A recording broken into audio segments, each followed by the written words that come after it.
On behalf of Ukatsu and Columbia Public Schools, we'd like to welcome you to this esports event.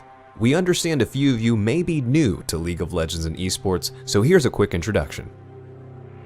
First things first, esports is specifically the competitive sector of video gaming, where teams recruit players to compete head-to-head, and in the past few years, it's been gaining a lot of traction. Big investment money is going into top teams to recruit the best professionals in the world. Celebrities like Shaquille O'Neal, Alex Rodriguez, Steve Aoki, and even Ashton Kutcher are putting money into professional teams or esports software. As the professional scene grows, so do the scenes underneath it. Colleges are now offering scholarships to talented players, and programs like Ukatsu are serving youth levels.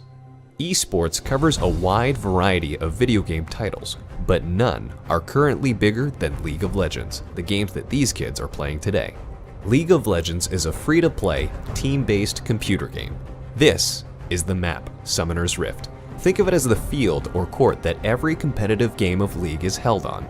Teams start at two opposing corners of the map, and the game is won when one team successfully pushes all the way to the other team's base and destroys the main structure, called a nexus. There are three lanes on Summoner's Rift: a top lane, a middle lane, and a bottom lane, as well as a forested area between the lanes called a jungle. To get to the base, each team will have to deal with a number of defenses. This includes minions, defensive towers equipped with turrets, and of course, the opposing team members. Players on each team each control one character throughout the entirety of the match. They pick their characters before the match even starts, and with over 130 characters to choose from, each with their own unique abilities and attributes, finding the right blend of characters is vital to a balanced team composition. All players begin the match at level 1, with the same amount of gold to purchase items to boost their individual statistics. Killing minions and jungle monsters, destroying towers, and of course, killing enemy team players awards gold and experience points to level up and buy more powerful items. Teams must work together to earn gold, take down objectives, and ambush enemy players so that they can eventually reach the enemy nexus to win.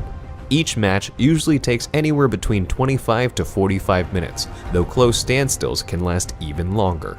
We've only scratched the surface of what there is to know about League of Legends, but that should cover all the basics for now. Pay attention to what the play-by-play and color commentators have to say, and you'll pick it up in no time. Thanks for watching our introduction to League and esports. We hope you enjoy the match.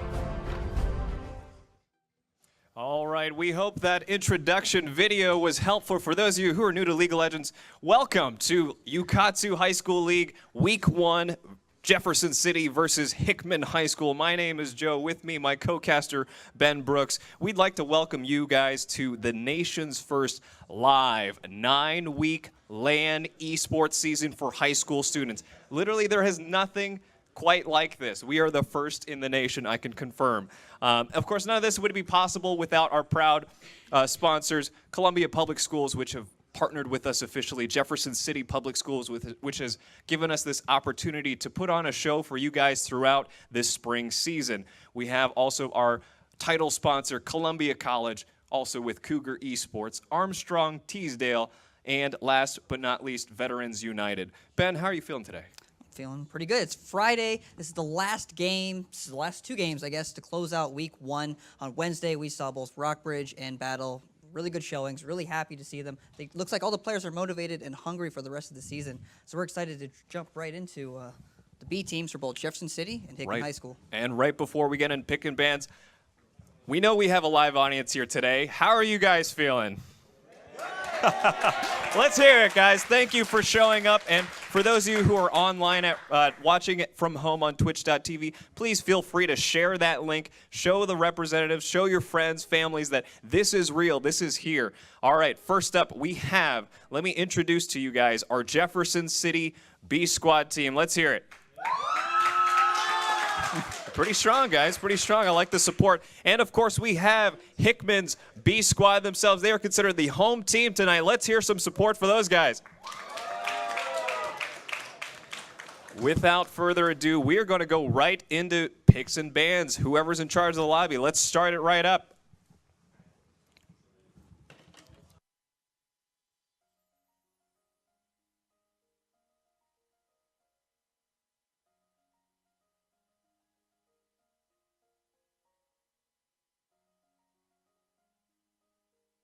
All right, there is a momentary delay in our pick and ban phase. We've got a champion limit for one of the players, but let's fill up some this airtime by talking about the matchup we're seeing. Ben, you know about the Hickman team. You've seen Hickman play in the fall exhibition matches. Let's break down what your experience with Hickman has been. Well, my experience with Hickman specifically has been, well, I don't know if I want to talk about that. They have a pretty solid team. They actually ended the exhibition season with a 2-0 record over both Rockbridge and over Rockbridge and Battle. They beat them both 2-0. I don't believe either squad took a game off of Hickman A team. Right, they made very strong appearances last fall. Again, we had 3 exhibition matches last fall. Not an official season, but students had an opportunity to show what they were worth on stage, both in the live auditoriums and the high schools themselves. Looks like the champion select issue has been solved. So let's talk about the first 2 bands. So far, we're starting off with a Timo ban and a Leona ban. Not too traditional in today's meta. I'm not really sure. I think the Leona ban might be pretty good. As if you guys aren't familiar with League of Legends, the pick and ban phase is the process in which you select your champions. Now there are over, as the video said, 140 characters to play from, meaning these kids have mastered a handful of different champions to play. So strategically, they have been researching each other, and they have said, hey, we need to ban this one champion because this one kid from this other team, they know how to play that champion really well. Timo might have been one of those picks. Now, let's see here. So just to clarify again, on the left side, we have Jefferson City rounding it out. So they're the ones who first banned Timo, Vayne, and Blitzcrank. Looks like they're up to pick first. Hayden, the Hellrider, is going to select first. Let's see what champion's going to pick for Team Jefferson City. So it looks like we have 3 AD carry bans. Those are marksman champions. They're not very tanky. They don't have a lot of health, but they deal a lot of damage. We see a Draven ban, we see a Twitch ban, we see a Vayne ban going all around. So what does that mean? So it looks like, for the most part, they're trying to... I would assume that the teams have done some research on each other. A lot of the coaches were asking for some roster picks to figure out exactly who they're looking at for each game. So I'm assuming that they did some research. They're trying to figure out what guys play what champions, try to focus them out and banning them. So I'm assuming that for the Hickman side, they're taking away 2 AD carry bans. They're trying to focus in on Voltix over there, although we do know that there's been a couple of roster changes on the Jefferson City side coming in for their B team, so they might have shaken up their game plan. Same goes for Hickman's side. They tonight have 2 substitutes because of a play that's going on at their high school. Regardless, those substitutes are very capable, and it looks like Hickman have selected 2 hyper carry champions. These are champions that need to get ahead early, and when they do, they deal so much damage. They can actually kill the other opponent in a matter of seconds. Now, so see the Galio pick coming out of Alejero, Alec James for Hickman. Well, actually, I do recall him playing Galio a number of times, both in scrimmages and actually in the exhibition matches last season. So that is a champion, a comfort pick, I would dare say, for Alejero. For the most part, though, don't really know too much else about the other 3 members of Hickman in regards to their top lane, their jungler, and their AD carry. Or actually their support, as we do know they have subs. There's a couple of players that we haven't seen before, but Alec was one of the players that was on the exhibition teams last year. And in regards to the Jefferson City squad, we haven't seen any of them play yet. This is their first time coming to Columbia, playing on stage. They don't have any experience in this environment yet. So what do you think we should expect from them in this first game? I know this for sure. Jefferson City came today with the passion and the drive to play the best that they could. This is their first experience in the Ukatsu eSports League, and when they walked through the door, they were blown away at the stage, at the presence, at this opportunity to play in a LAN setting, not an online one. We are live, folks, in Ukatsu headquarters. They came in a school bus with a 30-minute commute just to play today. They've been practicing. Did they just lock in Quinn, AD carry? I believe so. We're going off meta in this game, but hey, they might be comfort picks. Yeah, by all means, play what you want to play what's comfortable. I think that's a lot of things that the coaches like to highlight. Meta's great and all, but for the most part, you want to figure out what your players are good at, what their strengths are. So, looks like they've rounded out both teams. I like both support picks coming out to round out the teams. Now, as we recall, there's a 3-minute delay before we jump into the games. So the player's about to jump into the game in 46 seconds, and we'll be waiting here at the spectating lobby. That's just the way it goes for Tournament Realm. Unless you're actually Riot Games, we have to sit here and wait for a spectator delay. But don't worry, we're going to make sure we break down these teams. We're going to try to figure out, in our heads at least, what team looks like they drafted the strongest composition. And from there, we'll jump into the game. And there certainly is a lot to talk about. Again, this pick and ban phase where you're selecting the champion you want to play, you really want to accommodate your teammates' strengths and weaknesses. You'll notice that there's a variety of champions they've selected. And just to give you an indication of how much of a variety there is, there's a big sword-wielding dude, a hunter catman, a stone statue that is the guardian of magic, a lady falconbird, and a giant toadman versus an undead gravedigger, a werewolf, a man on fire, a woman wielding a frozen bow, and last but not least, a Subnautica type of sea scuba diver type of man. So lots of different types of characters, lots of different backgrounds, but the key thing to note is that they have different traits. Some of these champions, they take a lot more damage than the other ones. And some of the other champions, they deal a lot more damage. So the whole point of this, when it comes down to team fights, is can we protect our squishy characters with our tanks? And can we kill the other squishy characters before the opponent does the same? Yep, all right. Also, just for reference, it looks like the teams were swapped. It looks like Hickman and Jefferson City have swapped. So I know we said previously that Jefferson City was going to be the red side. That is actually untrue. It looks like Jefferson City will be on the blue side of the map. Correct. Now, one thing we want to start highlighting here, which team comp, Joe, in your opinion, looks stronger? Ooh, that is a great question. They both have tremendous amounts of appeal. You see Galileo on Hickman's squad, played by Alejero, as well as Tom Kinch. From Tim Peters, that's pretty good as his gamer tag. I love that. Those character picks will be able to defend their squishy targets. However, I'd like to note that there's not much of a variety in the type of damage they're dealing. You see, in League of Legends, there's AD, attack damage, think physical, blunt force trauma. And there's also AP, think magical damage, your sorcery. Looks like in this team comp, unless their mid laner builds differently, they might have some issues dealing out that magic damage, whereas the other team, they've got a good variety. All right, so without further ado, we have 1 minute remaining until we jump into the actual game. Looks like there might have been a pause. As we said before, there's 3-minute delay. We see both coaches going back behind stage. There might be an issue on either end. We're going to see if we can fix a technical issue before we jump into the game here. And I'll go check it out.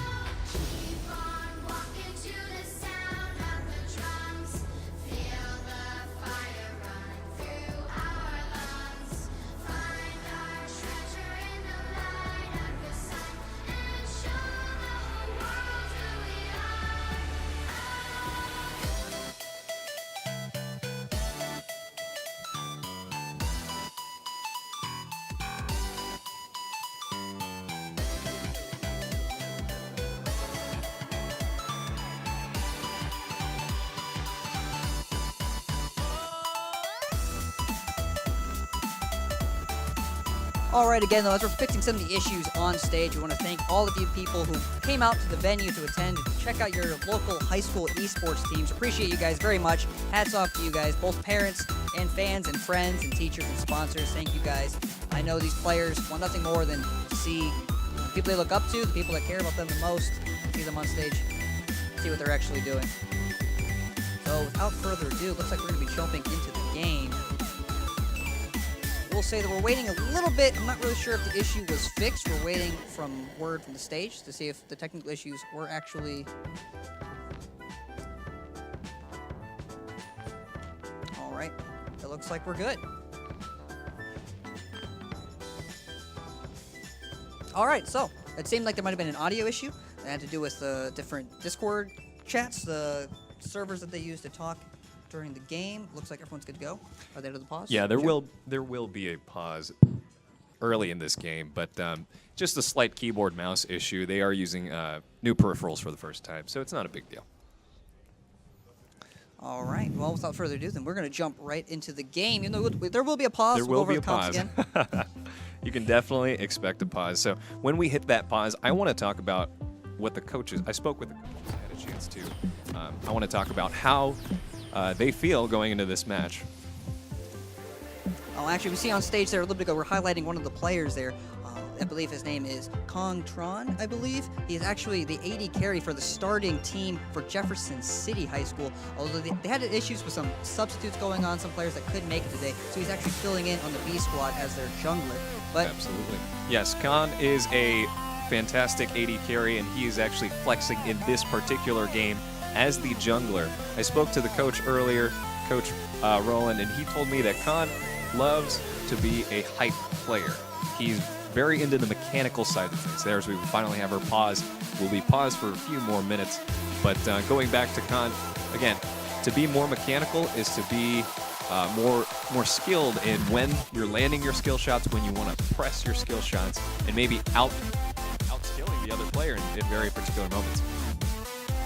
for the most part, again, we want to try highlighting which players are who. We're going to kind of highlight them once we get out of the pause. We can't really manipulate the actual spectator viewing right now. But as soon as we get out of the pause, we're going to show you guys which players are who for the viewers back at home and, of course, the audiences. We know a lot of you parents out there might not actually know which champions are who. So we're going to try to describe them the best we can so you can find your son or daughter on stage and make sure you figure out who they are and who we're talking about. Absolutely. So while we have this pause, I'd like to talk about the mentality the coaches had going into this. If you did not know, every single high school team within this league was assigned a coach to bring them together to be the objective mentor for these students. Because this is as real as it gets. It's just like your basketball, football games and teams. There's a lot of commitment, there's a lot of dedication, discipline, and teamwork that goes into it. Looks like our pause is soon to be over, but I had a chance to speak to Coach Ben Bruce, who is the coach for Hickman High School, and he said together he feels really confident. There are 2 subs tonight, but it's not going to sway them from the B team. For him, he hopes that the mid laner, Alec, which we'll talk about later, he can keep them together because he's the most experienced player of them all. Ben actually has other experience as a coach for League of Legends. Not only is he a coach for the Hickman High School team, he is actually also one of the coaches for Mizzou, the University of Missouri Tigers. He's actually one of the coaches for their League of Legends team. So he does have collegiate coaching experience, which I believe, hopefully the players of Hickman's team really respect that because it's not very common in this day and age. Esports is definitely growing. It's definitely a booming phenomenon that's happening in this day and age. But in that regard, it's also not very common. Right. So Hickman very lucky to receive not just your average coach for this high school esports league, but again, a coach for a ULOL series. Going back to Jeff City, we also had Coach Roland saying that he felt very confident going into this game too. Right, so it looks like pause is going to last a little bit longer. all right. I will go check this out, Ben.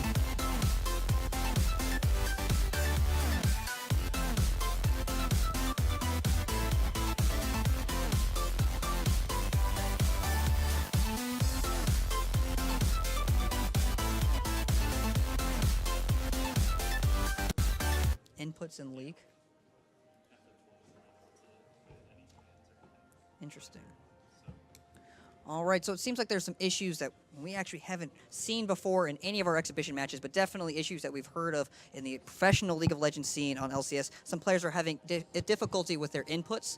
They are not being input properly, as in like their systems actually aren't picking up any of their keystrokes or mouse clicks after the pause. So we're seeing if we can resolve the issue as quickly as we can to jump into this game between Jefferson City B Squad and the Hickman High School B Squad.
A summoner has disconnected. A summoner has disconnected.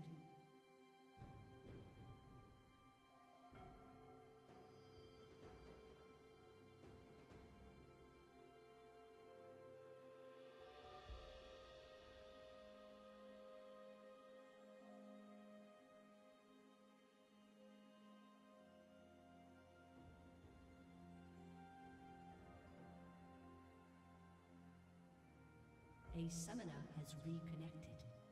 A summoner has reconnected. All right, again, just an update for all of you out there watching the stream, and of course in the audience. It is an issue with the keystrokes in-game.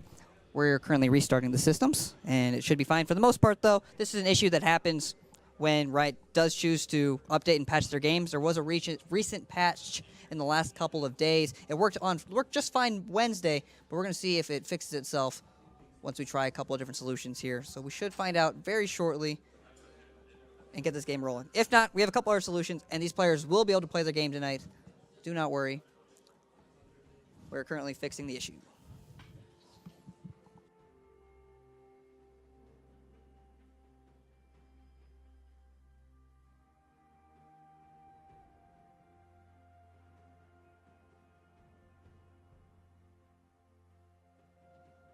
A summoner has disconnected.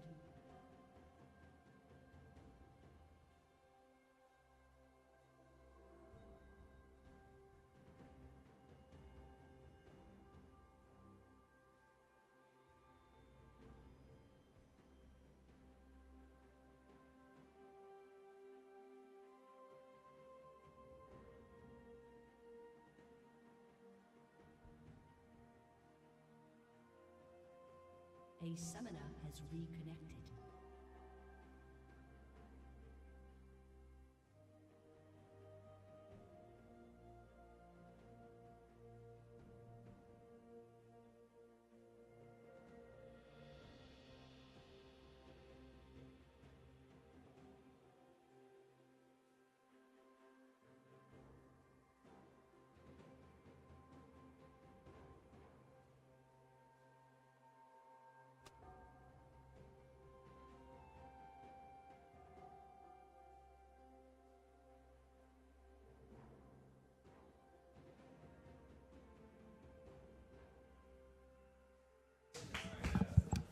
All right, good news. It seems like the issue has been resolved. Of course, there is a 3-minute delay for those of you who are watching at home. We do not have access to Riot Studios' tournament realm, and actually nobody does unless you're the developer themselves. So we still got a little bit of time to talk about what League of Legends means.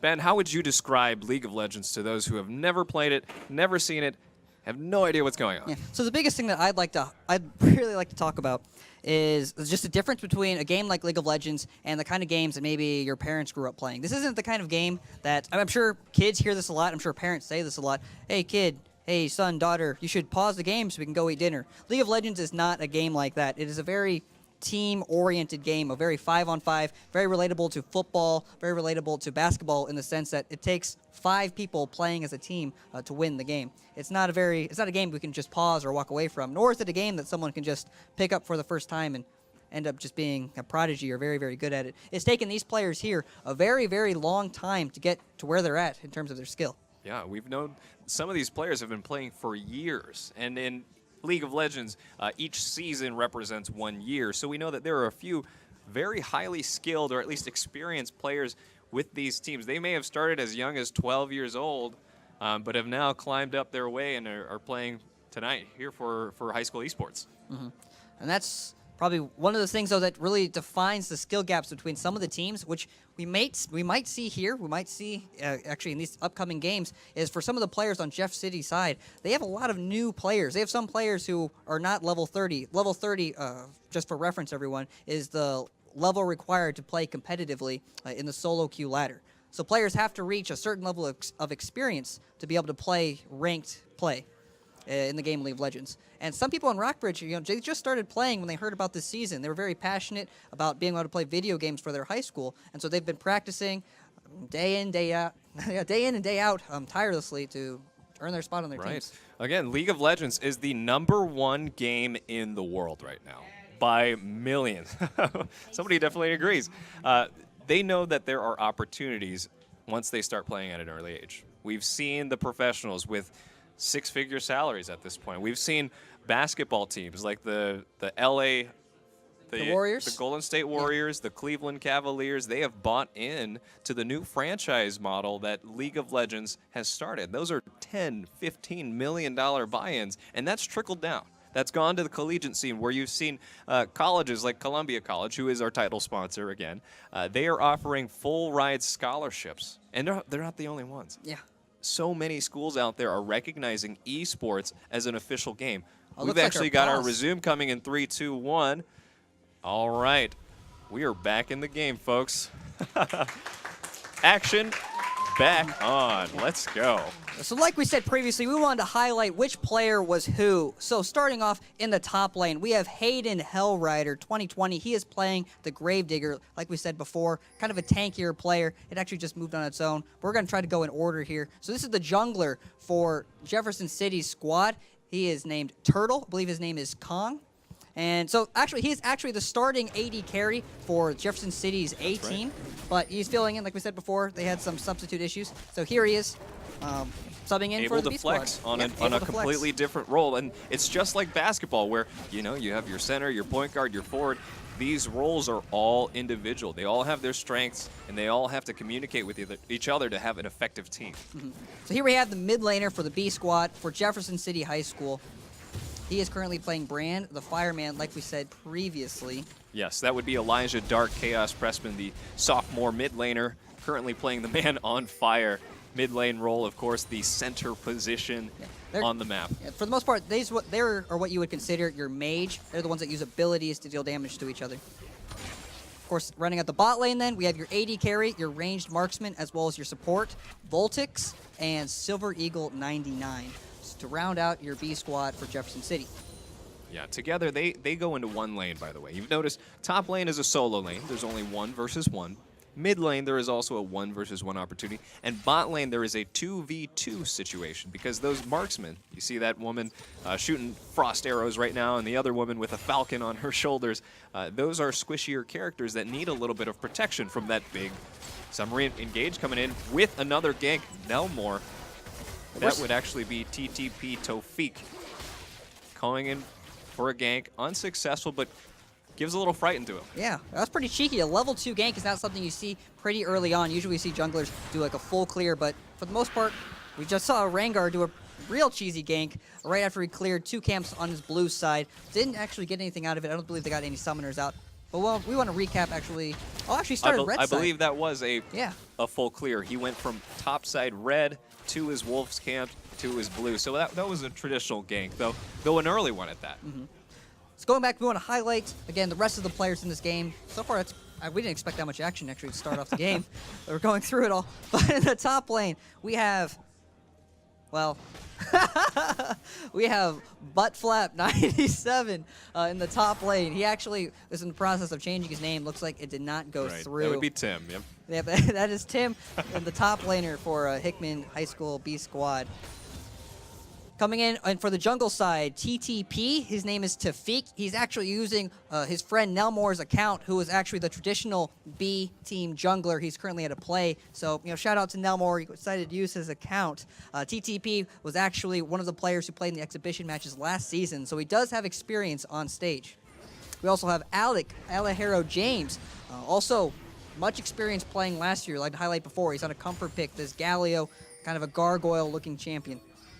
And then like we talked about before, we're going to round out the bot lane with Tom Lawless. He's playing the Bird Woman, playing the other marksman for the Hickman side, as well as That's Pretty Good, playing the Giant Toad for the Hickman squad. That's right. We have another hook coming in from the Nautilus, Silver Eagle 99.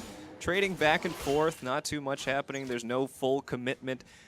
In this phase of the game, early, I'd say before 15 minutes, it's all about securing the last hit. You see the little mini bars from the minions? You want to hit that minion and deliver the final blow so you can get more gold. And more gold equals more powerful items. More powerful items means a higher chance, a higher damage output to kill your opponent.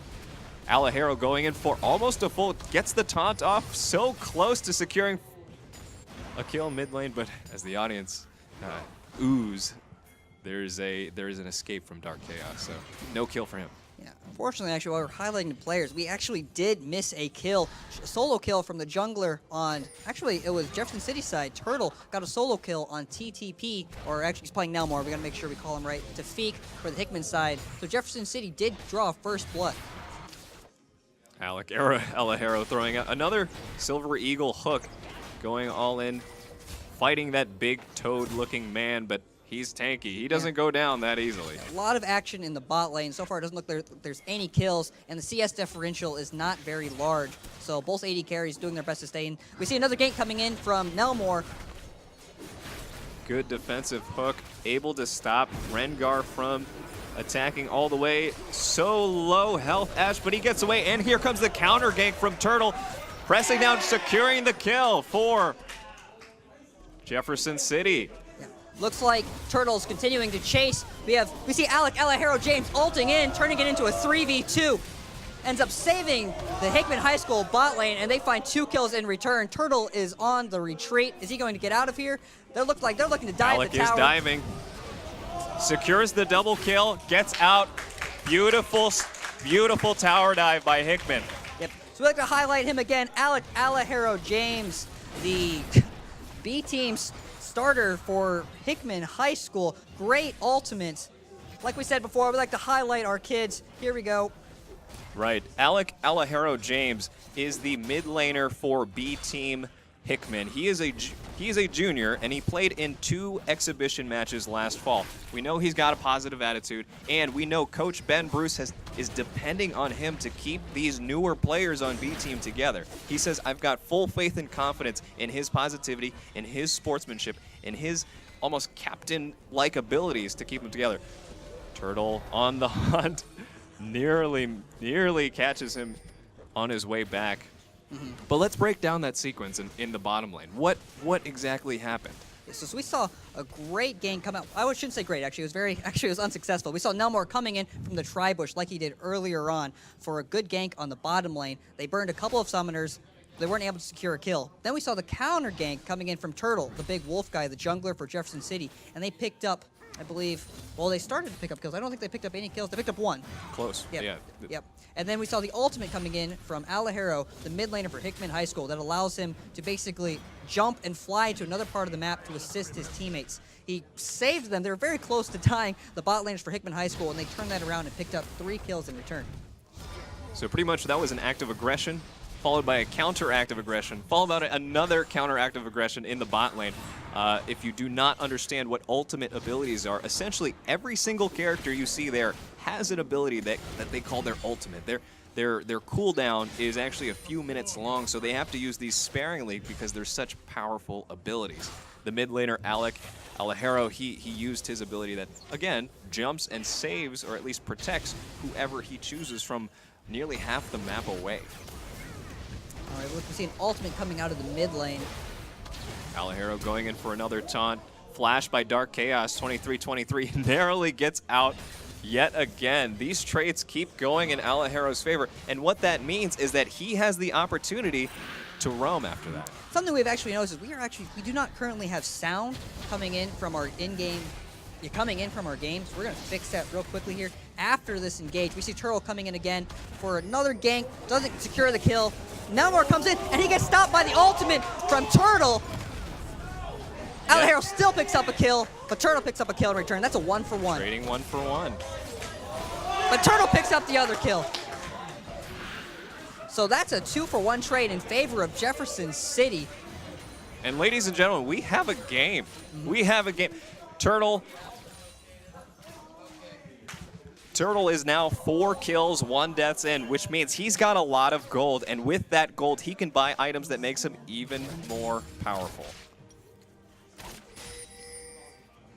There we go. We knew we had some volume issues going on, so we actually could not hear the game volume. Hopefully that is now fixed. Let us know on stream if that is not the case. Thank you for letting us know. But for the most part, like we said, we do have a game on our hands. The gold differential, which for those of you watching who don't know already, you can see gold at the top of the screen on either side. The blue side, which is Jefferson City, is currently at 13K. Now, Hickman is currently at 15K, so that's only a 2K gold difference. Now, gold is required to buy items. Items strengthen players and allow them to deal more damage and make them stronger throughout the game. So the gold difference is not too different between these two teams, meaning that they're pretty even in terms of strength. Right. So even though the kill count is even at, you see the 4 to 4, because of the CS differential, that's the ability to last hit minions, we see that Hickman has a slight advantage. And in the top lane, we have both Hellrider and Buttflaps trading blows. Hellrider has run out of mana. That's that bar you see under his health bar, his resources essentially. Here comes a gank from TTP Tofik. Oh, throws a blast plant, flashes forward, and is he gonna get out of this? What do you think, Ben? Doesn't look like he's gonna get out. Buttflap secures the kill.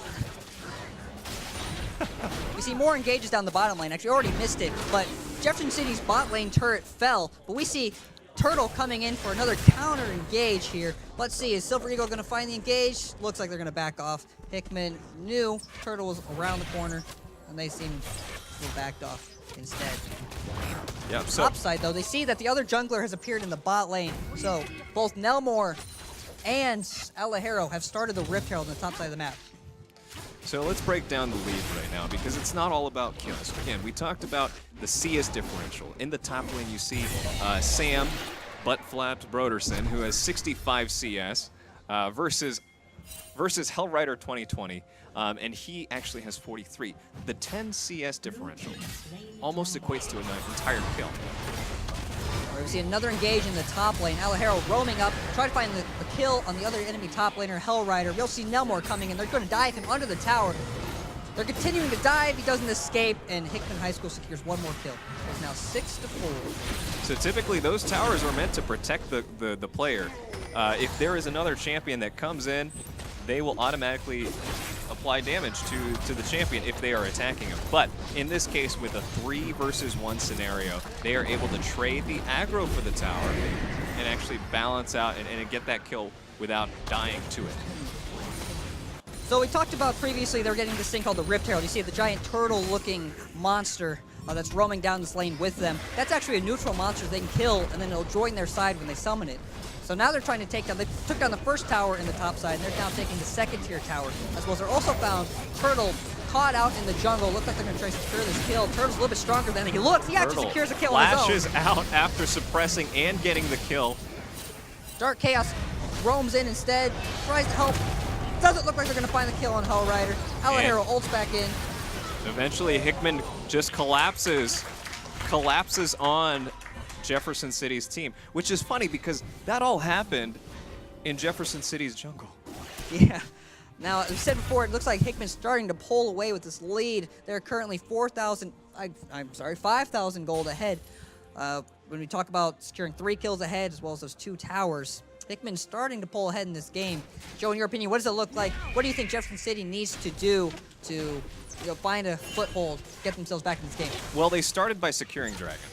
And there are objectives within this map. We saw the Rift Herald, which is that big crab-like monster taking down turrets. There's also that dragon in the bottom side of the map that as you kill them, you get buffs, meaning this particular one that they just killed, their health regenerates faster and their mana regenerates faster when they're out of combat. So by securing these objectives, by taking down towers, they can come back from this lead. 5 to 8, it's not a big deal. When you get to late game, it becomes a tug of war, and anyone who wins the slightest team fight can win that. Turtle, by the way, seems to get out of so many situations and finds himself running into Tom Kench, who's just alone. Oh, we see Nelmore coming in from behind for the flank.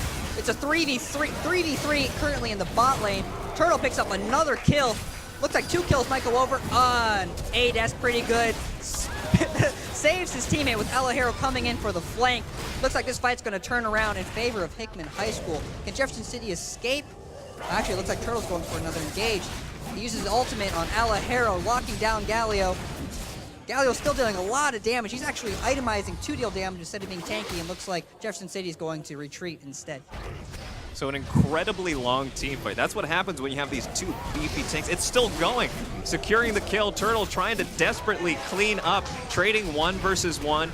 May die to Alejero as he gets the taunt off. Yes, kill secured. And right after that team fight, we have another 1 versus 1 in the top lane.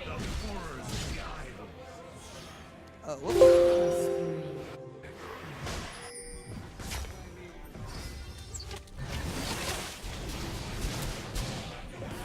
Sorry about that, everyone.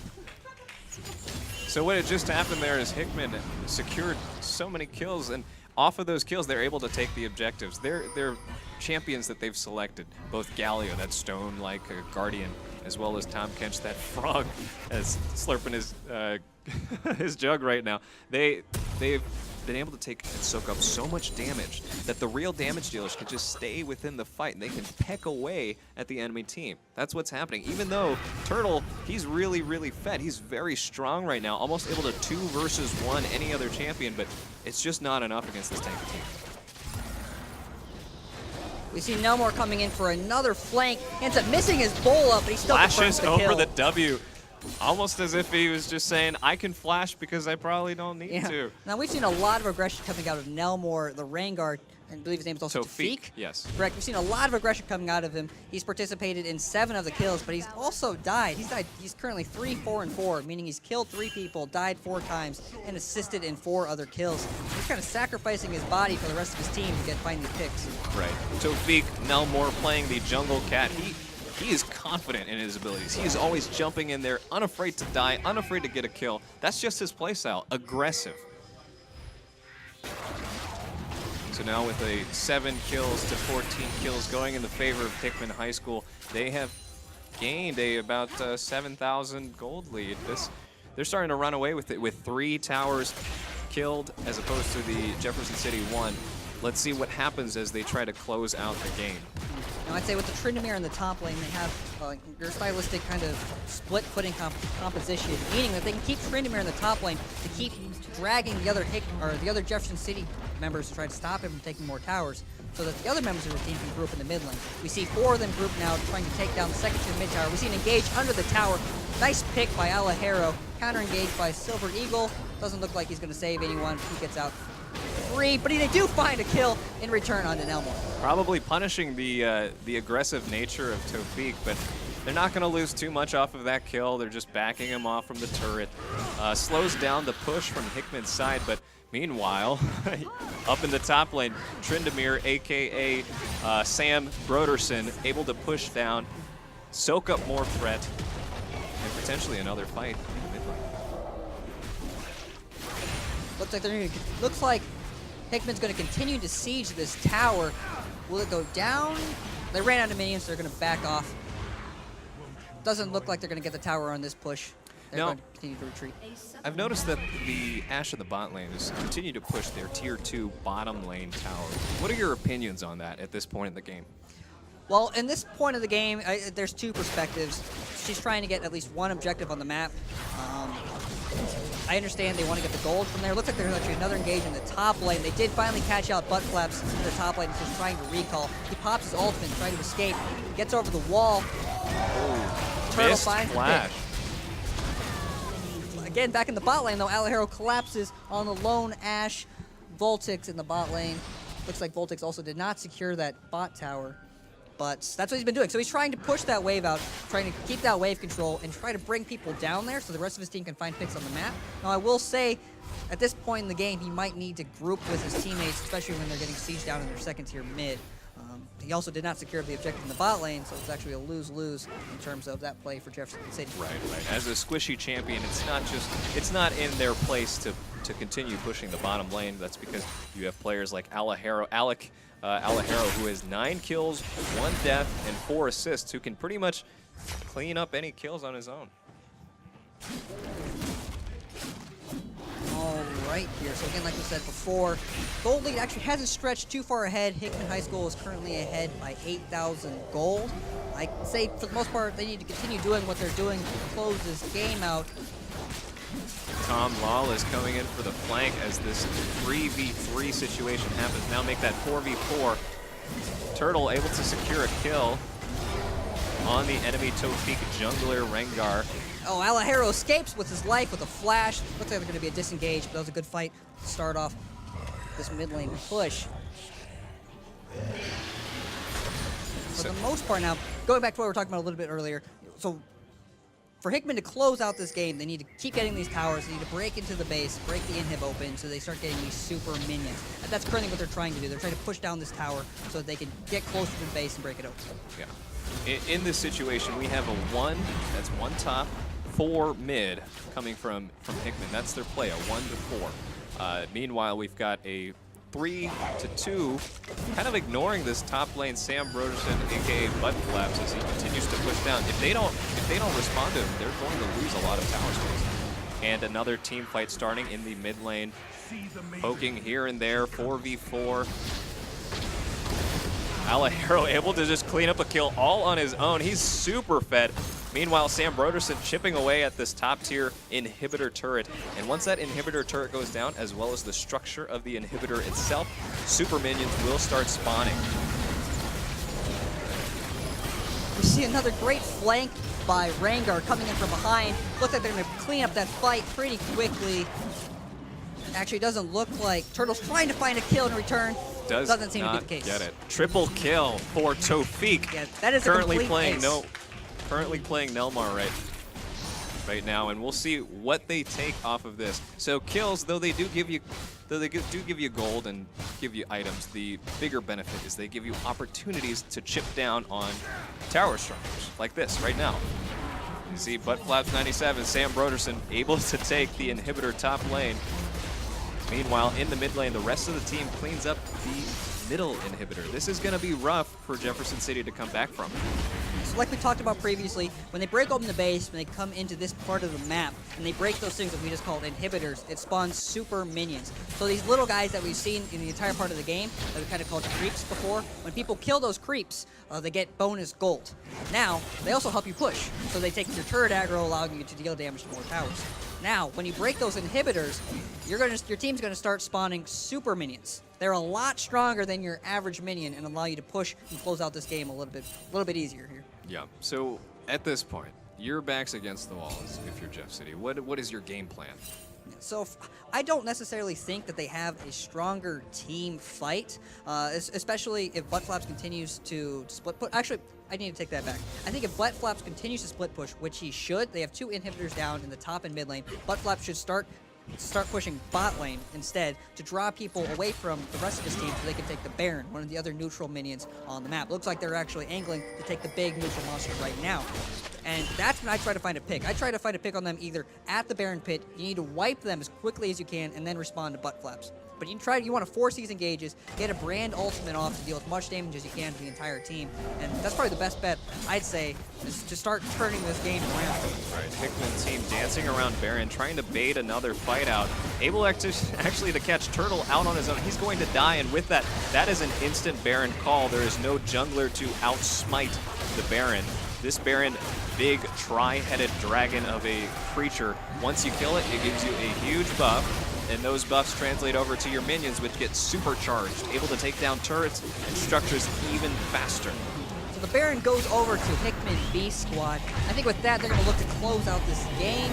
It took almost 4 members of Jefferson City B squad to just keep the minions at bay from taking the rest of their base. So we'll see what they can do when they're up against two waves of super minions, as well as Baron power. Yeah, let's break down what exactly transpired within the last 5 minutes. Essentially, with 2 inhibitors down and super minions spawning in both the top lane and the middle lane, they've got a lot of pressure to defend. And so, with Hickman knowing this, they're able to dance around that Baron, that serpent objective, and they're able to bait out, hey, either you're going to fight us or you're going to let your towers get destroyed by these super minions. You pick one to go with. And of course, Jefferson City picked the obvious choice of defending their Nexus. Once the Nexus is dead, the game is over. So they have to defend and give away the Baron, which just means more of an advantage for Hickman. So we haven't really talked about the players too much in this game. There's been a lot of action going around. Looks like we said before, Hickman's trying to close out this game, pushing in the bot lane. But we really want to highlight play from Alec Alejero James. He is currently 11-1-6. Doing a fantastic job. Tofik Nelmore trying to go in for another cheeky sneak attack. Maybe he's going to get punished for this. 1 versus 5. He does go down. Alejero trying to save with another ultimate.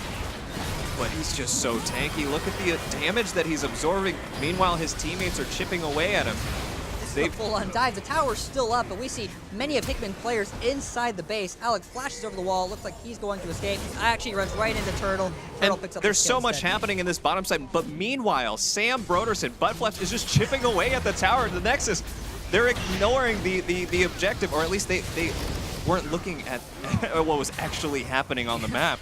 And that's something we talk about a lot, actually. This is a strategy that it's called split pushing. It's not a strategy that many of the teams, if any, have demonstrated in any of the exhibition matches or until today. And this, for the most part, it's a complicated strategy to pull off effectively. And I'd say that Hickman B squad pulled it off beautifully today in the sense that they took their entire base. It looks like one last final push is all it's going to take for Hickman to close out this game, 23-12. Let's see if there's going to be any more kills. They still have one more Nexus tower, as Jefferson City is gallantly, with their backs against the wall, clearing the waves. Looks like the game's not going to end yet. They probably have one last stand for any chance of a victory at this point, but it's okay. They still have a chance. The strategy. Let's go back to that strategy that Hickman was using in this game. This split push. Again, with our 3 exhibition matches, Tom Lawless, huge damage to the other 80 carries. But going back to what I was saying. The split push comp is not something that we've seen ever in a high school esports match. Usually it is a protect the carry comp. That would mean in this situation it would be the Tom Lawlesses, the Voltrixes. It looks like it's going to be the last engage. Actually, Nelmore went down very, very quickly. Tafik going down. Alacaro's right in the middle of the fight. He finds a return kill. We see Turtle, Voltix trying to chase him down. Oh, Alacaro turns back around. Looks like does not find the kill, though, on the Ash. The inhibitors are spawning again, meaning that they can no longer attack the Nexus. Hickman has to back off. Alajero soaking up again, more damage. That's what his character is meant to do, be the frontline tank, the guardian, the stone guardian for this Hickman squad. Even though he has actually itemized to deal damage, so it's very different kind of look that we see from most Galio. He is currently carrying this game. He taunts the other 2 members. Are they going to find a kill on Turtle? They do indeed. Turtle actually is going to end this game 11-6-1. He participated in 11. Actually, he has 11 out of his team's 13 kills. And for reference again, he is the A team's starting 80 carry. So good luck on him. Looks like Hickman High School B team takes the first game of the night. Congratulations, Hickman's B team, for your victory over Jefferson City. All right, so that was a pretty good game. Can't wait to talk about it a little bit more. But for the most part, we got to get ready to set up for the A-team games. So we're going to take a 15-minute intermission. And without further anything else, we're going to set up for the next match so we can jump into the A-games. Don't click off your browser.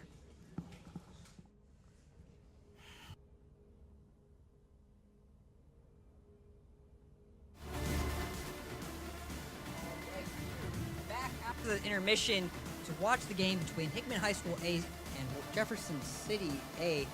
Thank you guys again for traveling all the way down here. That was a great game for the close out the first week of the season for the B teams.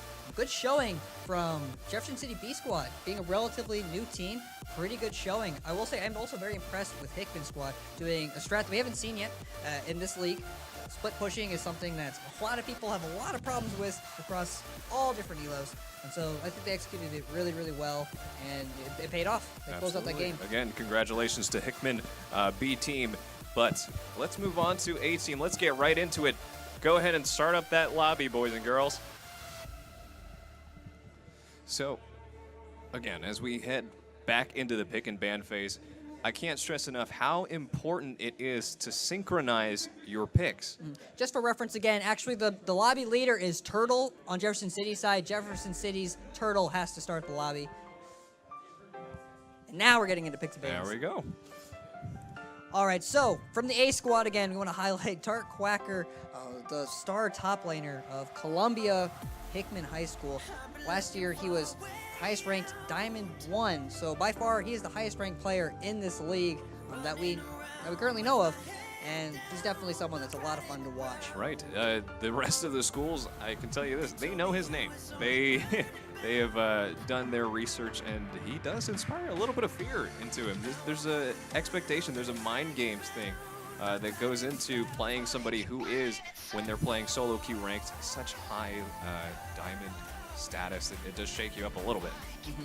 So going back down the rest of the rosters as we're going through the bans, like we said before, we have Michael Dark Quacker in the top lane.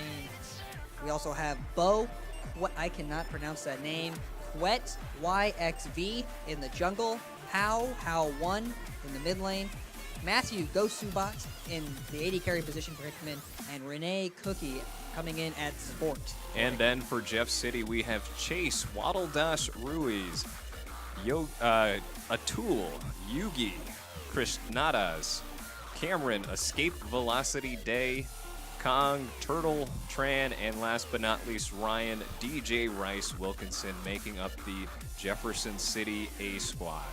All right, so I'd say we see pretty meta bans coming out from Hickman's side.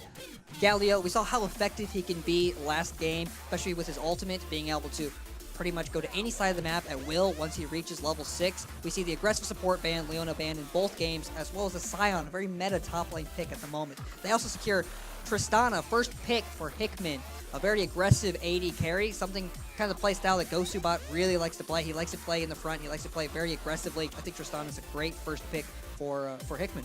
And Jeff City, with their bans, they've shown that they do their homework as well, banning Darius, now picking Volibear, a recently buffed champion. He's as you can tell from the thumbnail, a polar bear with armor on.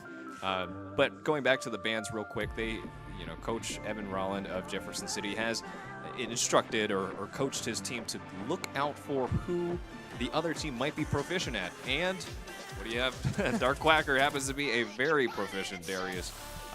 Obvious ban, no-brainer for that. Definitely coming back in the meta. I think that was a really good ban. It's very interesting. We see the Varus ban. I think that's a good ban in terms of it being a very meta AD carry, something that's picked very commonly. Blitzcrank, maybe it's just a comfort thing. Some people really don't like to play against Blitzcranks, so it could be a reason why that was taken off the board. For the Hickman picks, though, very strong bottom lane that they've selected first. Tristana and the Lulu. Lulu being a very protective support, able to buff and keep that Tristana alive. I think that's what they're going to play around. Gosubat. I expect him to rack up a lot of kills throughout this game. We see Camille ban coming out in the top. Good target ban. Target banning against Dark Quacker, taking away those stronger, engage-heavy bullies that we see in the top lane. I wouldn't have been surprised if we saw 5 bans in the top lane, to be honest. Well, maybe there is no way to ban out a Diamond 1 top laner at this point, especially if he's moved beyond being a one-trick pony.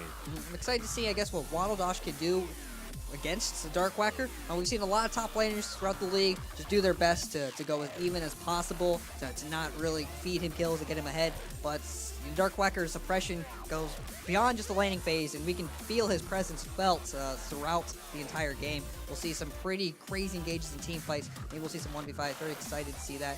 We see the AD carry and support bans coming out from Hickman's side. Draven, huge lane bully. Tristana, not a lot of fun playing into Draven. Braum, also pretty effective support.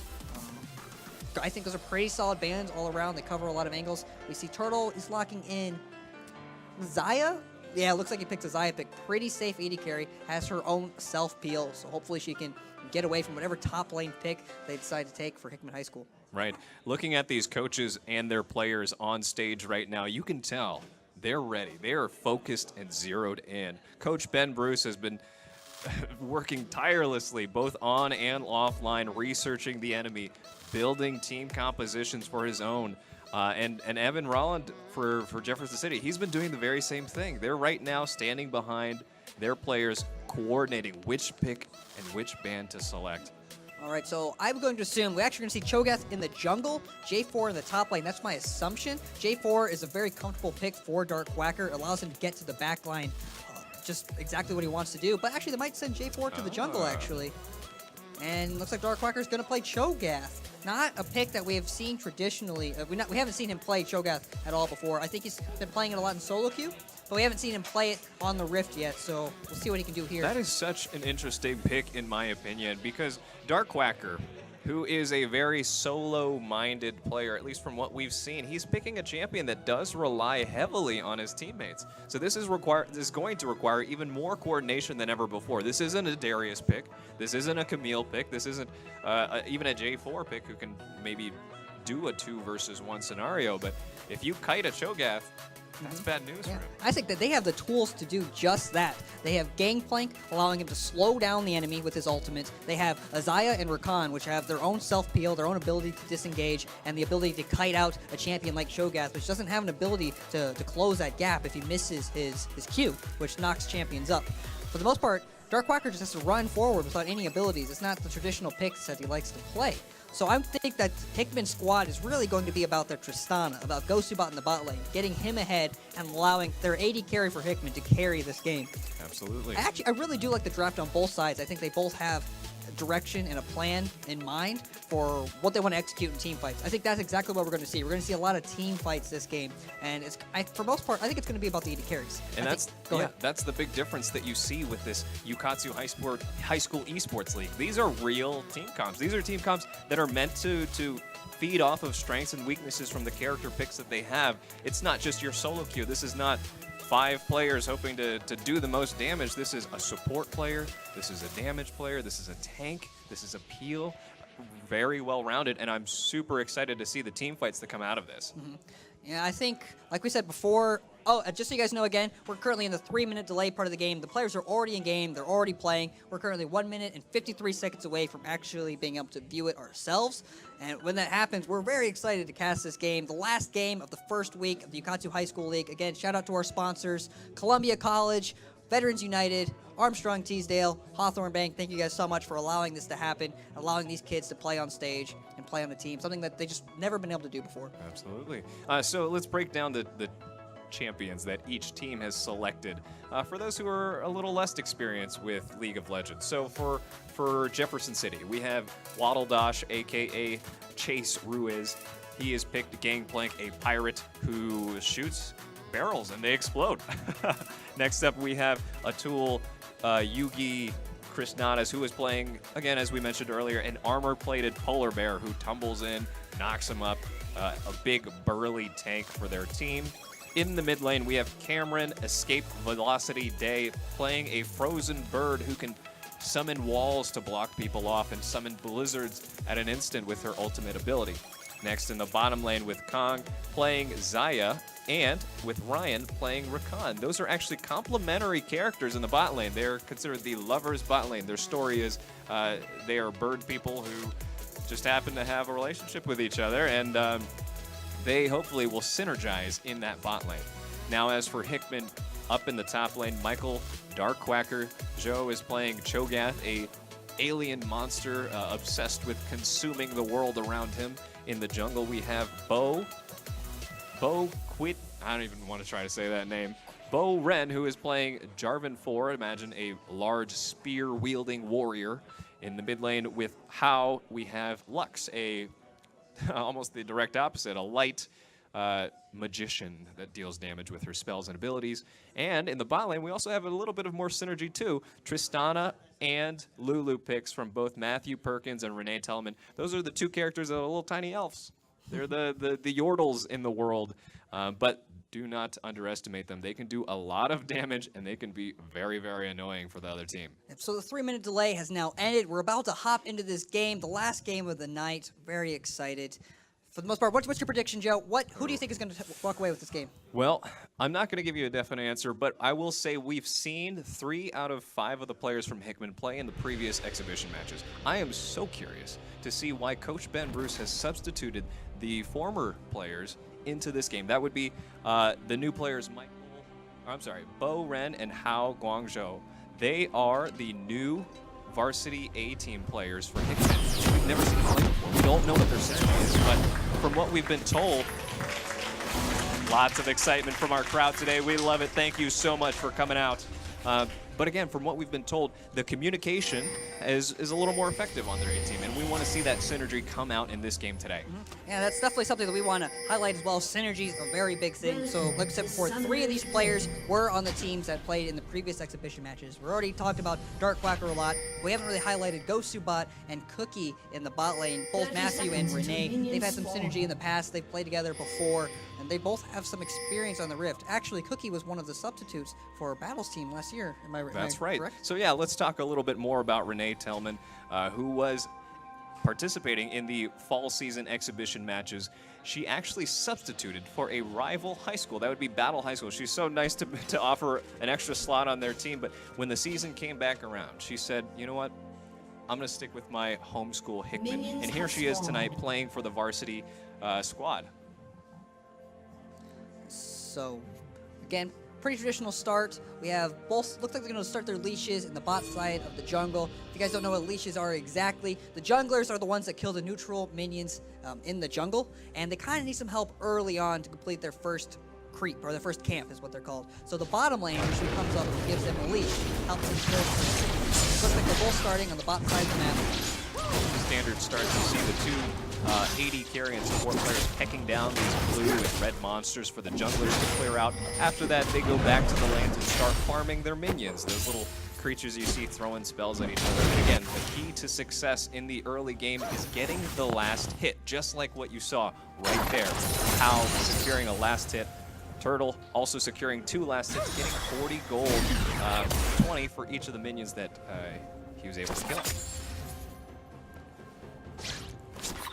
So actually, surprisingly, we talk about creep score a lot, you see the difference. In the top lane, it actually looks like Waddle Dash had a little bit of a lead. Not really sure, we didn't see what Shogath was doing. He's actually currently behind Chase in the top lane. Michael currently got by 5 CS. Not the best of starts. Yeah, maybe it's just a matter of matchup right now. Gangplank does have one of the first abilities, is that pistol that he shot right then and there. Meanwhile, Michael Darkwhacker does not have any ranged abilities, so level 1, level 2, it's a little dangerous to be so upfront, to be so aggressive, because you can get punished early for not having range. Standard level 3 checks. We see J4 roaming up top to see if he can poke in for a gank, but it looks like a ward has already been placed in the top lane. He's just going to take Scuttle and continue farming his jungle. That gives him more experience, more gold, so he can buy more items, and eventually he can gank or essentially flank one of the lanes and maybe give that laner a boost. Looks like there's some pressure going on in the bot lane. Not too much action. We see Volibear though, the big polar bear. Yugi, looks like he's roaming down. Doesn't quite look like it. It's actually going to be a pretty slow start. For the most part, though, as a jungler, what lane would you put pressure on in this matchup so far? So, as a jungler, the first thing you look for is what lanes are gankable, meaning what allies do I have? Slight trade, by the way, with DJ Rice, but nothing too much. It did seem like they were on the same page there. It looked like Yugi was backing off. Meanwhile, as we have Ryan another was dive. engaging. We have another attempt at a gank on top lane. J4 coming around, but unsuccessful again. Waddle Dash able to get out easy because one of his abilities is an orange that he can eat and disable all of the crowd control abilities that have been cast on him. So, go ahead. Going back to what I was saying, as a jungler myself, it's important to survey what opportunities can I invade my enemy jungler. It's like playing chess against the enemy jungler. What lanes are easy to gank? Meaning, does my ally have a stun ability? Does my opponent have an ability that can easily escape? You want to target the lanes that are more successful. You want to, it's like playing poker. You know, you have your probability of success increasing or decreasing based on the circumstances of the matchup. So we talked about before a little bit about the win conditions, and I still firmly believe that the 80 carries are going to be the ones that are going to kind of dictate who wins these team fights. But in the same breath, I'd say they have 2 mid laners, 2 mages. You see them fighting right here. Escape Velocity finds a good gauge on the other mid laner. How? Doesn't look like it amounts to anything else. But they both have a lot of CC, crowd control. They have abilities that are able to lock it. We see Bank at the top lane. We get as Volibear trying to behind the Darkwhacker. Oh, knocks him up the other way. That might be detrimental to the gank. And yes, Darkwhacker gets out of it. Takes a lot of damage, but he's fine. And he didn't end up blowing any summoners either. Yeah, it looks like he threw him the wrong direction. Darkwhacker ends up getting a 2-for-1 in that knockup. Gets a clean escape.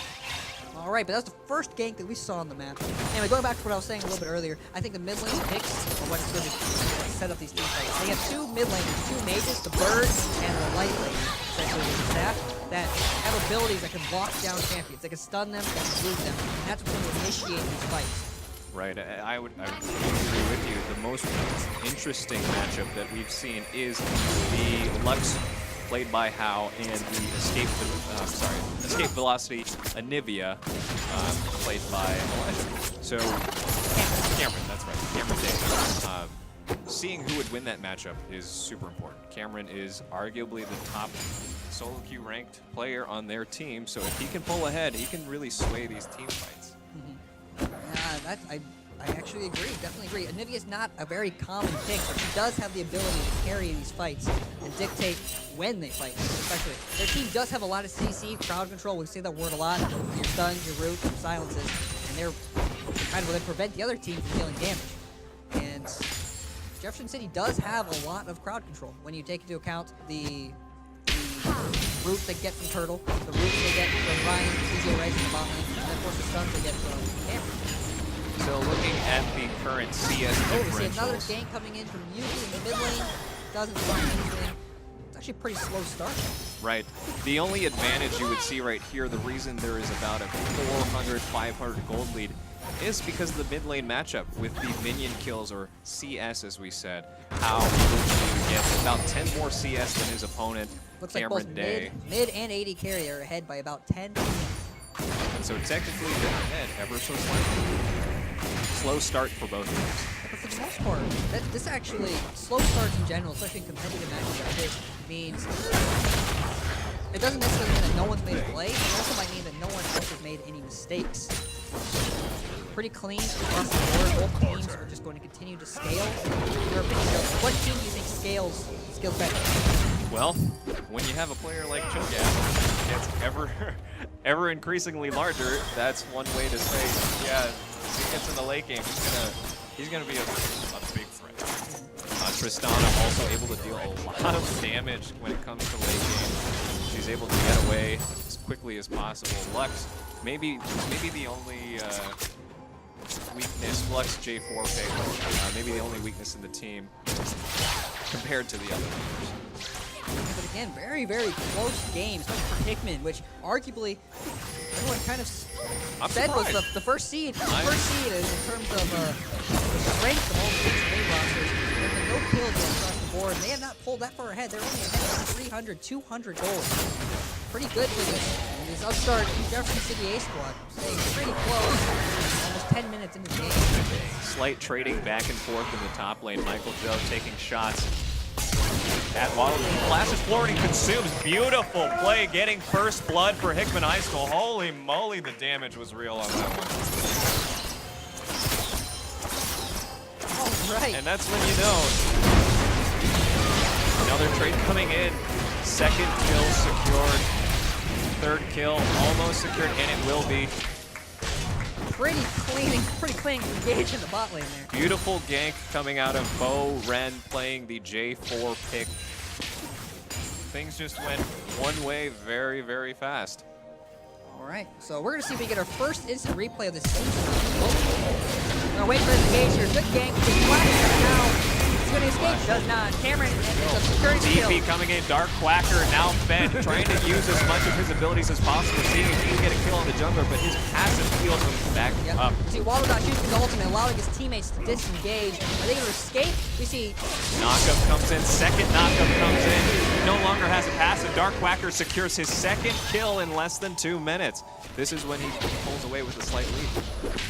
See, Waldo is rolling back down, trying to assist Cameron. He's trying to escape. Escape velocity has no more mana, however. Another engage down to the bot lane. Looks like they end up just disengaging in the top lane. Flash is sideways, expecting some ability to come out. So close to getting the kill, does secure Gosu bot. Trading 80 carry for 80 carry. Now it's just a wet noodle fight in the support lanes. Renee Tellman versus Brian Wilkinson. They separate after that, but We're going to see if we can get our first instant replay of the season, brought to you by Veterans United. Now, by all means, we're going to see if this works for the first time. Let's see if we got it. I believe this was the first kill, the first blood, and actually we missed the first blood. It seems like it did not save prior to him getting the kill. But that was still your first instant replay of the season, brought to you by Veterans United. don't worry, ladies and gentlemen. This two-person team, we're going to go. Don't worry. We want to hear you guys loud. Next team fight. If you guys want an instant replay, you guys want to cap that last fight, make sure you hear it. So we make sure we click that. Yeah, we're casting, we're officiating, we're doing a little bit of everything. But let's talk about the game again. So what just happened? Again, Dark Quacker, as expected, is pulling away with the lead. Not even because of the lane, though, but because of his fantastic calculation of getting that consumed when he hit his ultimate ability, and then instantly teleporting into the mid lane to secure yet another kill. This is now that problem that Jefferson City High School has to deal with. Definitely coming issue. Well, we see another good gank from Yugi coming into the mid lane. John misses, but wall gets up. Oh, stuck in the mid lane. Is he going to get out? No, he does not. Now that's the second time, maybe third time actually. No, that's the second time that we've seen Yugi, the Ball Bear, Giant Polar Bear, coming from that game. Another kill. Good pressure from both junglers. Yes. Actually, after Dark Quacker secured the first blood in the top lane, Bo came down to J4 and actually got the bot lane rolling. 3 kills. Another lane gank coming in, but pushes him out. Turtle narrowly just gets blown up with the final Tristana pop. Reverse gank coming in from the tool, seeing if he can get a throw up, but throws up maybe the wrong throw that one. But just takes a bite out of Matthew Perkins, aka Gosubot. Meanwhile, escape velocity, Cameron Day, that mid laner we were talking about earlier, he manages to get a kill as well. Suddenly, mid lane is getting fed too. The wins that both Volley Bear, played by Atul, and Anivia, played by Cameron Day, have received in the last few minutes, they're actually tipping the scales right back in the other direction. If you look at the gold lead, 19.4 thousand to a very narrow 19.3 thousand, now 19.5 for blue team. But this game is pretty much even at this point. Dark Quacker going in for another engage. He's got a lot of abilities to use, trading lots of damage. Waddle Dash has to retreat under turret because he's maybe a little shook now. Yeah, I'm not really sure actually what rank Waddle Dash is. We'll have to look it up here. But for the most part, pulling up against a Diamond 1 top laner and only down less than 13 CS and only down 1 kill. It's not bad. He's doing his best to hold his own top lane. Absolutely. He's been doing a great job. Waddle Dash, a.k.a. Chase Ruiz, playing that gangplank pirate character that can shoot pistols and blow up barrels to do damage. And we talked a little bit before about Renee. She's actually picked up 3 kills as a support for getting inside. That's sick. Well, we see another game coming out of Yugi in the top lane. He gets knocked up by Tokyo. Slowed by Waddle Dash. He's going to go for this 2 versus 1 scenario. Yugi trying to cover the flank, but we see the stopwatch coming in before Dark Quacker gets ulted. I think he secure the kill and Dark Quacker gets another flip, manages to avoid the knockup, and yes, Yugi getting a kill on Dark Quacker, stopping that lead and providing pressure. Chase Ruiz is now 3 kills, 1 death, and 2 assists into the game. He's applying so much pressure to this mid and top lane. It's phenomenal. All right, let's see if we can watch that replay real quick here. See if we can get that game on Dark Quacker again on stream.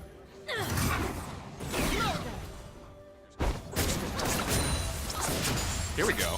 We're right in the middle of the gank here. Actually, believe it or not, that was actually a pretty long gank. He came in from the side of the top tri-bush, throwing him around. It looks like Dark Quacker tries to escape, almost consumed, gets a kill on Yugi, but he used his stopwatch to save himself, and they secured the gank. Yeah, the gank takes a long time because Cho'Gath, the character that he's playing, is just so much help, but they were able to chip him down and secure it. Yeah, thank you. Yay, thank you to Veterans United for the instant replay brought to you guys by Veterans United. Thanks, VU. Thank you. So, coming back to the game, again, this is a very, very close match. Arguably, I'd say this is one of the closest matches against Hickman's A squad that we have ever seen. Absolutely. It is currently tied 6-6 with a goal lead, 1K ahead, actually in favor of Jefferson City. Jefferson City High School is currently leading in terms of gold for this game. No towers are getting taken. Kills are still even on the board. I'm going to be honest, Ben, if you were to tell me that we see another gank coming in the top gank lane. from Yugi with gets the locked up, though.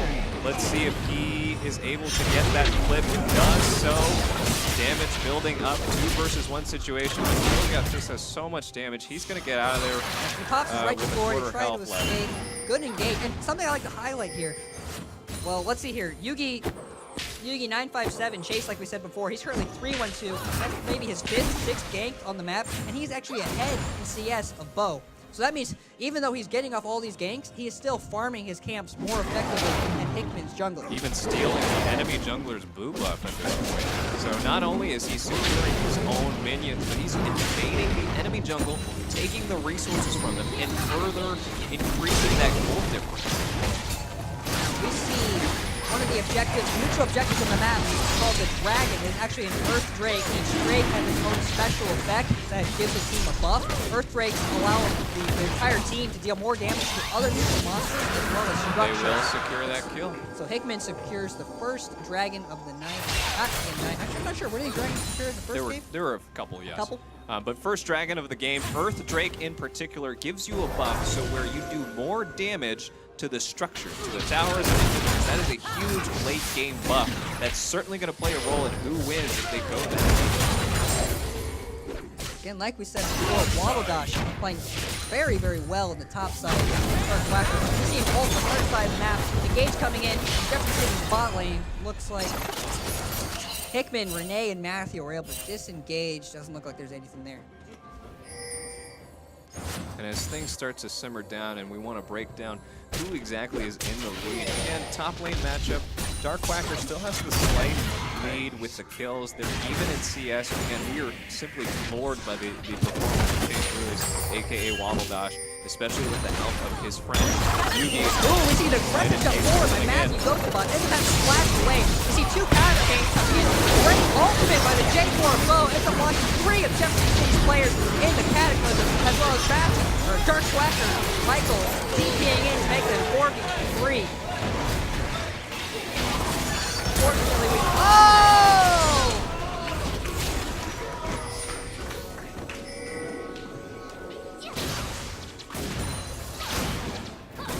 As much as we would love to get that on as a replay, unfortunately, the replay buffer was not active at that time. No worries, guys. We are You guys saving. are doing your part. We are. Guarantee there will be more of that throughout this game. We guarantee you guys. This match is being archived, and you will definitely see highlights from this game and Wednesday's game on our Facebook, Twitter, and YouTube channel. So feel free to subscribe, like, and share. Yeah, but again, excellent TP. So for the most part, the aggression coming out from Matthew Bot, I'm assuming that was bait in some regards. Very, very questionable call for the Tristan of the AD carry to jump forward. Ends up having to burn his flash to escape. But he ends up baiting the rest of Jefferson City to come forward, allowing Bo, J4, as well as Darkwacker TP to come in to turn that into a 4v2 fight.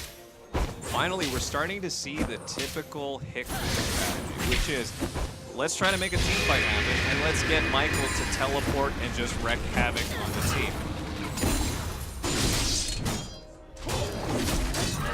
And with that team fight, they have, Hickman has secured the higher goal. They've got the advantage now, so now we've got that tug of war, that back and forth. I will say though, for the top side, since Michael had to TP bot, Waddle Dash was able to secure the tower on the top side of the map. Looking So for it a is cheeky 1-1. play as Matthew Perkins sits in the top lane bush, and it looks like it is going to work. Just They- gonna kill Waddle Dash in a 3 versus 1. They actually sent 3 people up there to take down Waddle Dash. I'm assuming they're going to take down that top tower. Bot lane or Jefferson City should go down and try to take down that other tower. We see them jumping on Yugi. He might not escape. He runs into Cookie. Quite the trap. Right down Maybe the he'll find a way out of this, but no, they go all in. All 5 of Hickman's players are on the Bo top throwing side down of his the map. ultimate ability, forcing a flash for Cameron Day, aka Escape Velocity. Really Narrowly good misses rotation. Rift Herald. And hopefully it looks like Jefferson City bot side ends up taking the other tower on the map. Keep the towers 2-2 across the board. So yes, Hickman High School is now pulled ahead in kills. It's currently 10-6. They're ahead by 4 kills, but they're only ahead by 1,000 gold. Pretty standard play. So what I'm finding right now is who can keep it together when things get hot. And it looks like the communication, the team fights, the coordination is going in the favor of Hickman when things get really, really busy. And as a player, you need to be able to prioritize which champion do we all focus, which champion do we protect our own team. And that's where maybe things are lost in translation when it comes to big team fights or huge teleports from the top laners. Yes, sir. Now, hopefully, see a tower dive. Ends up getting Pokemon out of the zone. Perfect kill.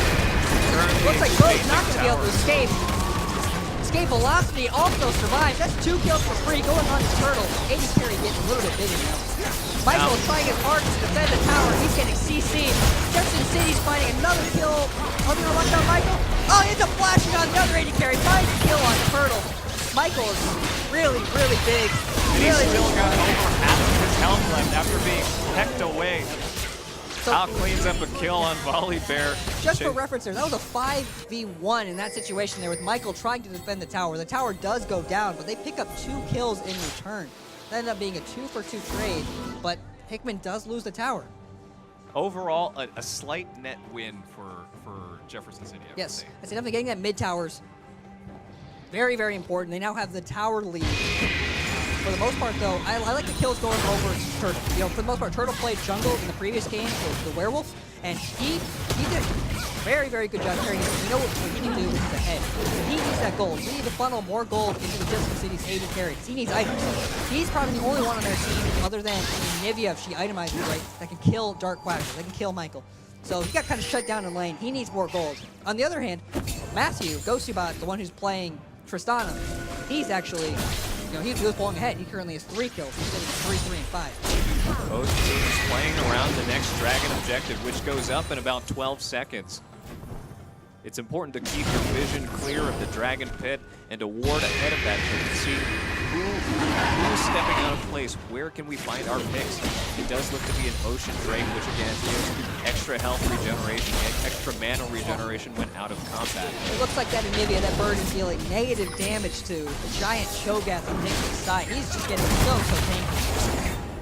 And it's not even to say that the Cameron is falling behind either. He's 2-0-4 and still doing that little damage. He needs to build an item called Andrew's Torment that will deal % health damage, so he'll deal more damage to tankier people. He needs that item as early as possible if he's going to be aiming for damage to Dark Quacker. Hickman has now started the Ocean Drake. Looks like they're going to take it. He's trying to engage. Michael gets a huge knockup. Great wombo combo coming out of Hickman High School. Locks him down with Bo's ultimate on top of Lux House. Lux's ultimate Ghostubot as well. dives forward, hoping to get the kill to Jace, and does so. He's going to go up even more and secure yet another kill, maybe. I would bet my money he's going to dive, yeah.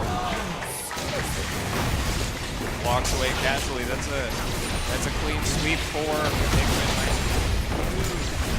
Huge trade-off. 1 second before we go back. Before we go back, we're going to make sure the replay actually took. We don't want to make sure we don't want to waste any time. Maladon trying to protect his bot lane inhibitor turret, but is unable to do so. Hickman securing a dragon with only 2 people, also taking the bottom lane turret, or at least chipping it down to the below half health. There it goes. All right, it looks like they're disengaged. Great win for Hickman High School there. We see the huge engage coming out of the ultimate, stacking ultimates on top of the J4 and the Lux. Basically, you know, AoE the entire Jefferson City squad. We see Matthew Ghostubot jumping forward, running him down, secure the rest of the kills. As we know, he also secures the kill on Turtle to finish off the ace. And that's what gets them the rest of the towers. When that fight transpired, I want to give huge kudos to how Guangzhou, who is playing that Lux character, was snaring 2 characters and essentially giving the go-ahead for their jungler to hold down, build those walls, and get a lot of damage on the team in one huge blow.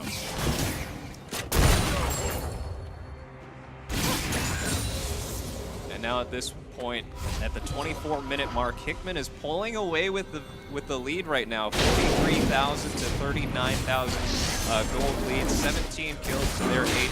What do you do at this point as Jefferson City High School? I think they had the right idea. They want to still force these engages. They're a very fight heavy composition, but they need to get onto those carries. They need the Rakan, they need the Wobble Dash, they need the picks onto the champions like Hal, onto Ghostubot, because that's where the damage is coming from. J4 is, and he's locking them down. He's dealing the damage, he's keeping them together. Cho'Gath is in the front, but it's really the damage dealers, the Lux and the Tristana, that are dealing most of the damage to these fights. Another pick coming out from Michael onto Cameron. He flies away from the stage. Looks like they do launch out Turtle though. He goes out. Another free kill over to Hickman High School. Great picks. The coordination on this team is something that we'd expect from I guess, from Hickman High School. They are a team that does have a lot of synergy. It really is making them pull enough plays like this. They've now rotated to the Baron to take a giant neutral monster objective that will allow them to essentially end this game. We see Jefferson City angled outside the pit. Are they going to try to steal the Baron? We're going to see it from the top of the Shogatsu. Low, very nice try. He comes over and tries to steal it. He's going to steal that instead. He gets taken down by Renee, who's currently 4-1 and 10 as a support. He basically has the same score as Michael at this point.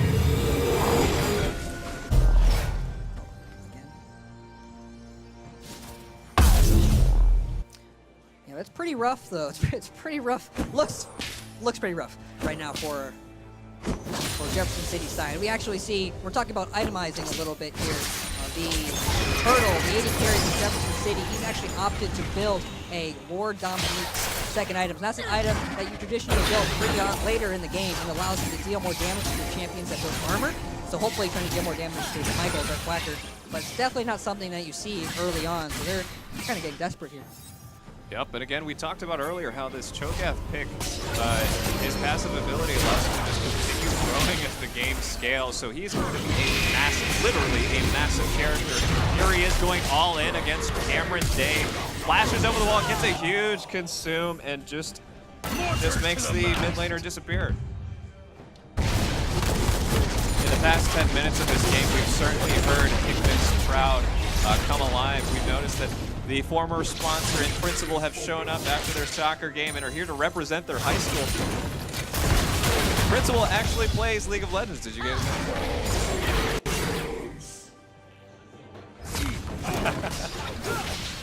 We love the support that CPS, the staff, parents have shown for our high school eSports league. Again, the first live league in the nation. Never seen anything like it, and we're so happy that we can bring this experience to both the parents, families, staff, and most importantly, the kids who love League of Legends and are enjoying every second. So with the Baron powered main now picked up, they've taken down the mid inhibitor on this side of the map, which will now spawn super minions for Hickman. Looks like Hickman and Jefferson City. They're a little too far behind. They don't have the items necessary to deal with the Quackers. They don't have the damage either and to blow up the carries on Hickman's side. I don't think they can win these team fights. I'd say for the most part they need something that will allow them to stall out this game. They need more items. Potentially building a static shiv on the 80 carry. Anivia does have good wave clear. They basically just need to clear these waves. They need to prevent Hickman from taking any more inhibitors. Try to get more items. Yeah, unless Waldock's the gang-playing character in the top lane can find any picks on their squishy targets, he's just not going to be that much of a factor in these team fights. For the most part, though, I think Jefferson City High School, they played their early game, I'd probably say the first 20 minutes of this game, by the book, very, very, very clean. They played, arguably, again, the best that we've seen against Jefferson High School compared to any of the other teams. They played very, very cleanly. I haven't seen them make any mistakes, any odd decisions, odd calls. They've just kind of been out macroed in the sense that the TPs coming out of Dark Quacker have just been tremendous. Yep. This is not Jefferson City playing poorly in the sense of Hickman High School playing at a whole new level. Ooh, Lux almost got a pick there on the 80 carry. Jefferson City. Everyone's playing pretty cautious now. Everyone on Jefferson City squad needs to stay alive. They need to keep these days on the day. On Hickman's side, they're going to try to lock someone down. They're going to try to kill someone, try to pick someone off, so they can turn these fights into a 4v5, probably in this game. I do want to make a note that this is, again, the first time we've seen both the jungler and the mid laner for Hickman A squad, Michael Zhu and, Lo Ren and Hao Bongzhou for representing. Another 2 versus 1 situation while I was speaking. Dark Quacker consumes Gangplank, half of his health disappears. Here comes DJ Rice. And this is a 1v3 at the moment. Again, I like them to take on Dark Quacker. They tried their hardest. Meanwhile, Gosu Bo and Hao waiting on the top lane. Dark Quacker still fighting that 1 versus 3 trade. And there is a pincer-like movement coming in as the bottom lane inhibitor goes down. The top lane inhibitor turret is getting chipped away. And I'd say that was definitely replay worthy in the sense that he was 2v1ing, 2v3. It looks like this game might end in the next couple of moments. So we don't want to miss it. Hickman's going in for the final push. They've already killed 4 members. The only one left to defend the base and respond for Jefferson High School. Looks like Hickman's going to close out this game 24-8. Very well played, Jefferson City. Very well played. Everyone give it up for our 2 teams tonight, both Jefferson City and your victors, Hickman High School. Oh, that was some exciting stuff, man. What do you think? Yeah, I definitely like the way this game was played. For the most part, again, I'm blown away by how put together Jefferson City squad looked. The first 20 minutes of the game, they definitely did not look like a new team. For being the first being put together within the last couple of months, they synergized pretty well. We heard a lot of good call-outs, something that other teams that have been around for a while still struggle with. Absolutely. And, they held on. Completely floored, and I heard Evan Rolland, the coach for Jefferson City, saying before the game, play it out. Even if you're losing, we are not forfeiting here. We are playing this out because I guarantee you we will be watching this video the day after it comes out and analyzing the match. This is just week 1, Ben. Yeah. There are 8 more games coming up in this season leading up to a district playoffs. On the other hand, I think Hickman High School lived up to the hype. I think they played at a whole new level that they haven't played at before. We saw some actual synergy across the board, across their teams. For the most part, it was a different style they played. It wasn't all about necessarily Michael Dark Quacker getting the engages, getting the picks with the character that can dive onto the backline. But we saw actually good synergized teleports. We saw good team fights. We saw good picks. They played to their composition, and I think that's what really won them this game. While still keeping the trademark 1 versus 5. Yeah, of course. I will say of course, that. Dark Quacker 1v5ing, 1v4ing. For the most part, I think that's what we expect to see at this point. And I hope the other schools, both Rockbridge and Battle, are taking notes. Oh, they are here. Now, they are taking notes. Saw our sponsors for Rockbridge, as well as a few of their players with a laptop out, kind of scouting ahead for next week's match. But otherwise, this concludes the first week of the Ukatsu High School League. Thank you guys to everyone. Thank you all to parents. Thank you to all of you guys watching at home for tuning in. We couldn't do this without you guys. I know the players definitely appreciate it. Again, shout out to our sponsors. Again, thank you, Veterans United. Thank you, Hawthorne Bank. Thank you, Armstrong Teasdale. And of course, thank you, Columbia College, our title sponsor. We can't wait to see you guys next week. Tune in on our YouTube channel. Make sure you follow us on Facebook, follow us on Twitter. That's where you'll find the highlights and you'll find the different stats, players of the weeks, stuff like that. Thank you guys on Twitch for watching. We are signing off now. We'll see you next week.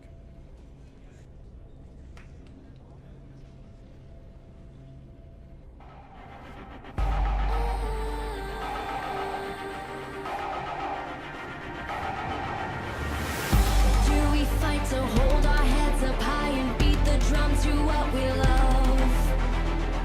Risk the fall, oh, we have felt it all come crashing down from far above. Stars are rising, countless worlds colliding. Only one will take it all. Can we bring to fall the giants? Can we make the final call? We are the ones to ignite the darkened skies, the champions of the world that we defy.